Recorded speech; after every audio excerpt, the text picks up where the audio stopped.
আমি মরে গেলে তুমি কি আরেকটা বিয়ে করবা? না না, কি বলো, আমি আর বিয়ে করব না। ও আচ্ছা, ফুলে ফুলে ঘুরে মধু খেয়ে বেড়াবা তাই না? আচ্ছা, আমি বিয়ে করে নেব।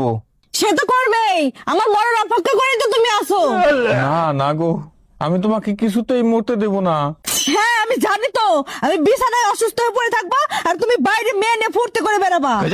কি যে বলো, বাইরে ফুর্তি করতে যাব কেন?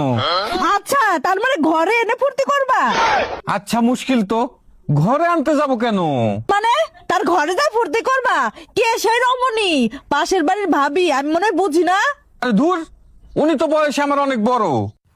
ও আচ্ছা, বয়সটাও তাহলে জানা হয়ে গেছে। আরে না, আমি জানতে চাই নাকি, উনি তো নিজেই আমাকে বললো।